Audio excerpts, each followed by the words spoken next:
Assalamualaikum warahmatullahi wabarakatuh.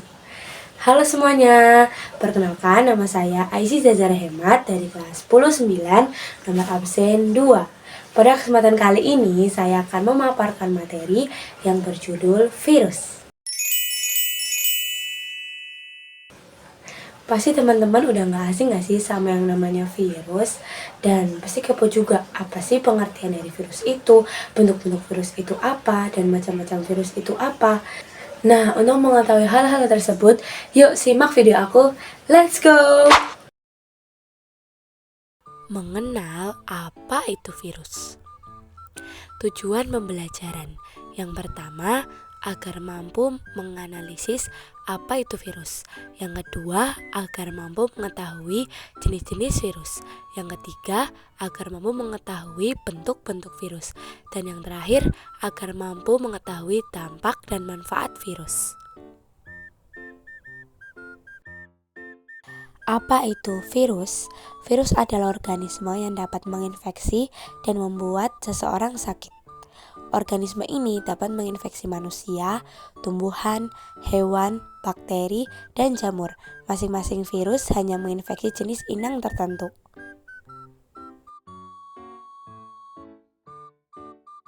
Struktur virus. Virus merupakan makhluk aseluler. Kenapa bisa dibilang begitu? Karena virus tidak memiliki membran, nukleus, sitoplasma, dan organel-organel sel lain. Dan yang kedua, virus hanya memiliki asam nukleat seperti DNA ataupun RNA. Dan yang ketiga, virus dapat bereproduksi. Dan yang keempat, virus merupakan parasit obligat.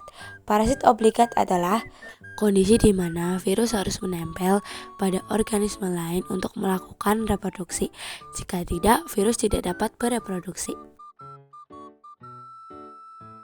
Virus memiliki yang pertama kepala, kedua kapsid, ketiga asam nukleat, keempat leher, kelima serabut ekor, keenam lempeng dasar, dan yang terakhir jarum menusuk. Pada gambar tersebut merupakan virus yang berbentuk T. Dan contoh virusnya adalah bakteriofag.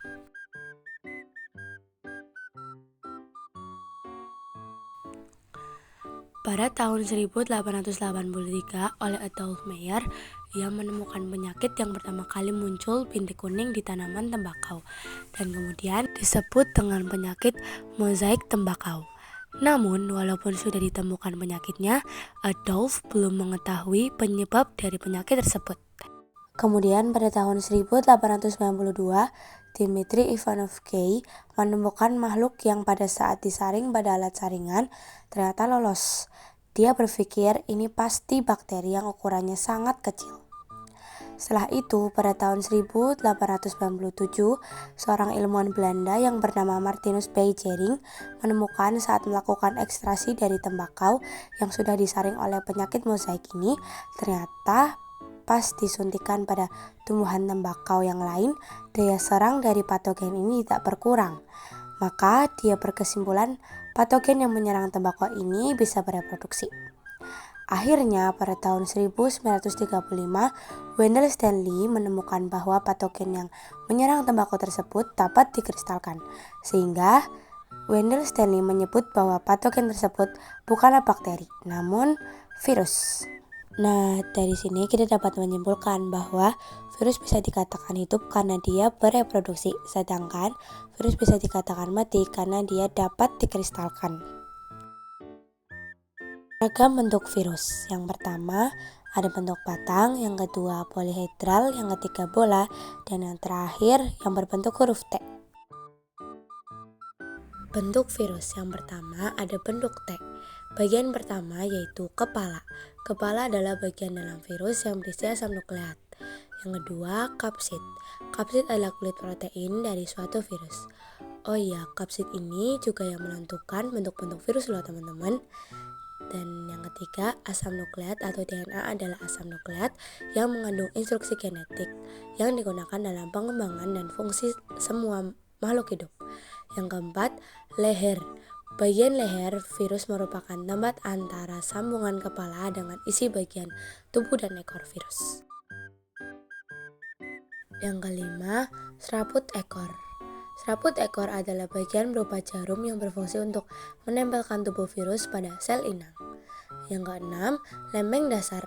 Lempeng dasar adalah plat dasar atau lempeng dasar multiprotein tempat melekatnya serabut ekor virus dalam jarum menusuk. Dan yang terakhir, jarum menusuk berfungsi melubangi sel inang supaya DNA virus dapat masuk ke sel inang. Virus yang berbentuk T yaitu adalah bakteriofag. Bakteriofag adalah salah satu jenis virus yang dapat membunuh bakteri. Virus ini mengandung DNA atau RNA dan protein reseptor spesifik yang cocok pada target bakteri inang sehingga kerja bakteriofag sangatlah spesifik.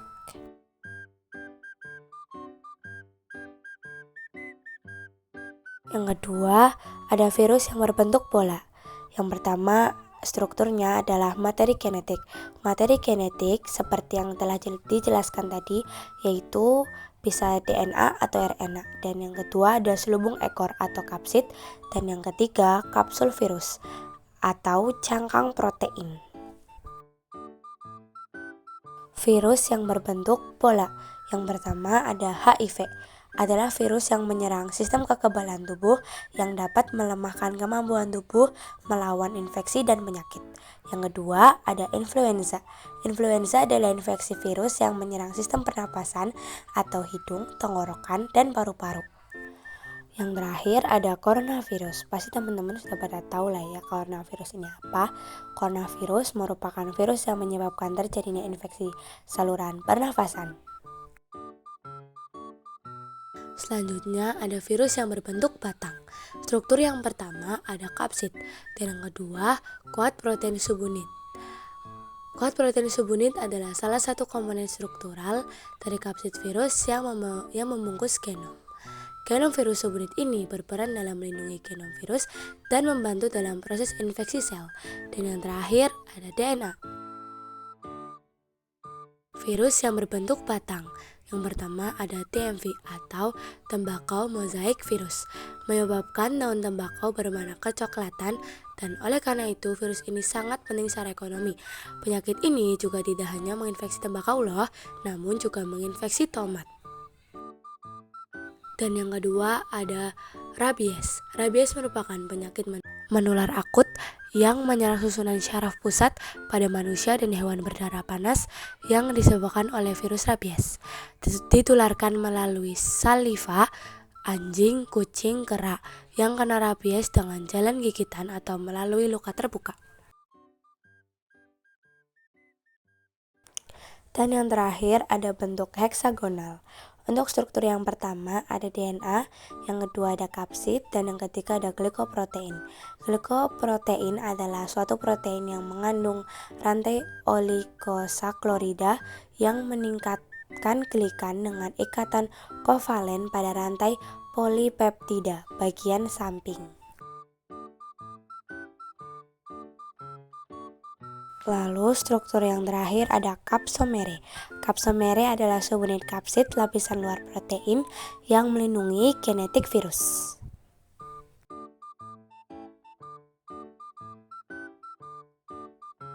Virus yang berbentuk heksagonal adalah adenovirus. Adenovirus adalah sekelompok virus yang bisa menyebabkan infeksi saluran pencernaan, saluran pernafasan, paru-paru, dan mata.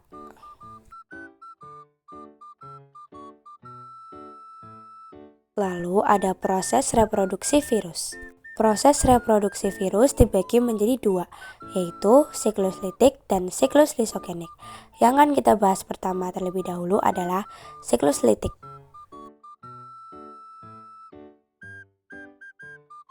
Daur litik memiliki 4 tahap. Yang pertama, penetrasi. Penetrasi atau bisa disebut juga dengan adsorpsi, yaitu penempelan ujung ekor virus pada inang, lalu melubangi sel inang.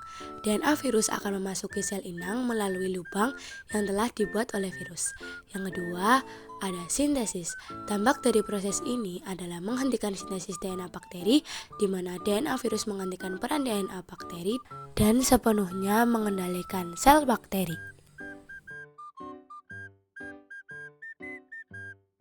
Tahap yang ketiga ada perakitan. Pada tahap ini, segmen-segmen tubuh virus termasuk kepala, ekor, dan serabut ekor yang sebelumnya terpisah mengalami perakitan menjadi satu kapsid lengkap. Dan yang terakhir ada tahap lisis, pemecahan dinding sel. Pada proses pemecahan tersebut menggunakan enzim lisozim. Inang ini selanjutnya diikuti oleh pelepasan virus-virus baru yang telah bersikap untuk melakukan replikasi kembali dengan mencari sel inang baru.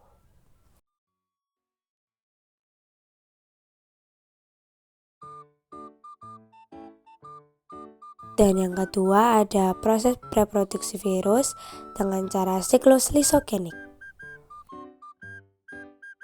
Tahap lisogenik memiliki 6 tahap. Tahap yang pertama ada penetrasi. Untuk tahap penetrasi itu sama ya teman-teman dengan siklus litik. Dan yang kedua ada tahap penggabungan. DNA virus masuk ke dalam tubuh bakteri dan terjadi penggabungan antara DNA bakteri dengan DNA virus. Penggabungan tersebut disebut juga dengan profag. Ketiga, ada fase pembelahan. DNA virus yang telah tersambung dengan DNA bakteri membuat DNA virus tidak dapat bergerak. Fase sintesis. Fase sintesis kurang lebih sama juga ya seperti fase litik ya teman-teman. Yang kelima, ada fase perakitan. Pada tahap ini kurang lebih sama juga ya teman-teman seperti tahap litik.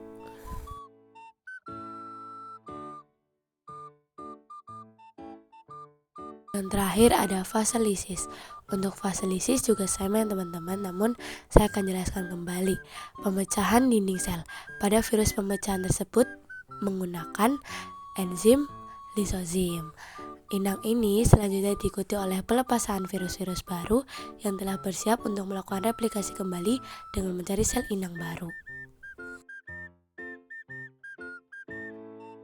Nah, setelah kita mempelajari proses reproduksi virus yaitu daur litik dan daur lisogenik, apa saja sih perbedaan dari daur litik dan daur lisogenik?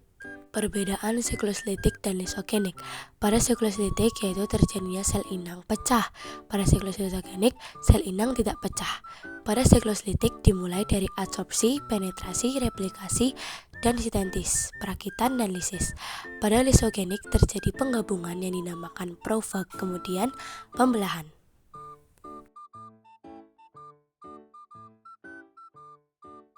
Lalu ada macam-macam virus. Yang pertama ada materi genetik.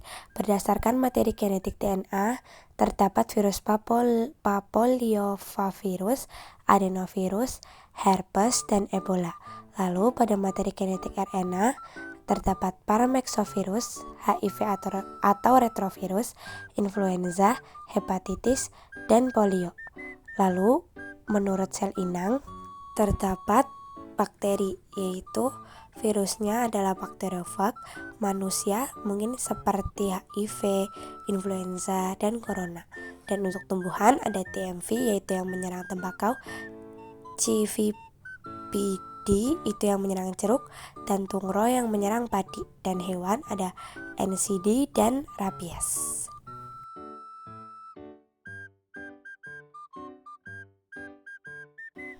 Dan yang ketiga berdasarkan virulensi. Virulensi yaitu dinding tidak pecah. Dan yang kelima berdasarkan envelope atau serabut ekor.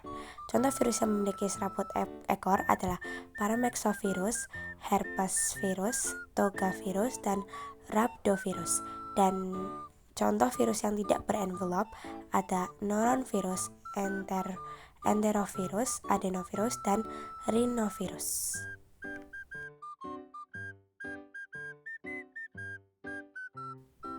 Selanjutnya ada dampak positif virus. Manfaat virus bagi manusia sebagai berikut. Yang pertama, digunakan dalam teknologi rekayasa genetika atau manipulasi informasi genetika, misalnya untuk terapi gen. Terapi gen merupakan upaya perbaikan informasi genetik dengan memperbaiki susunan bahasa nitrogen pada untaian DNA di dalam gen. Lalu yang kedua ada pembuatan vaksin. Protein. Selubung virus dapat digunakan sebagai protein khusus yang akan memicu terbentuknya respons kekebalan tubuh untuk melawan suatu penyakit.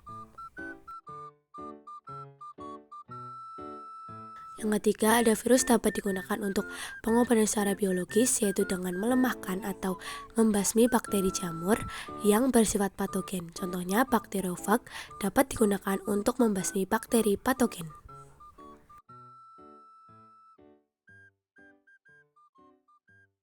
Dan yang keempat, dapat digunakan untuk memberantas serangga hama. Beberapa virus hidup parasit pada serangga. Virus tersebut dibiarkan dan digunakan untuk menyemprot serangga atau tanaman. Misalnya baculovirus. Sejak tahun 1950, baculovirus digunakan sebagai bioinsektisida yang tidak mencemari lingkungan. Dan dampak negatif virus tentu saja dapat menyebabkan penyakit pada manusia, hewan, bakteri, dan tumbuhan. Sekian paparan informasi mengenai virus yang dapat saya sampaikan. Mohon maaf apabila ada tutur kata yang salah. Terima kasih telah menyaksikan. Semoga ilmu yang saya berikan dapat bermanfaat untuk kalian semua. Terima kasih guys.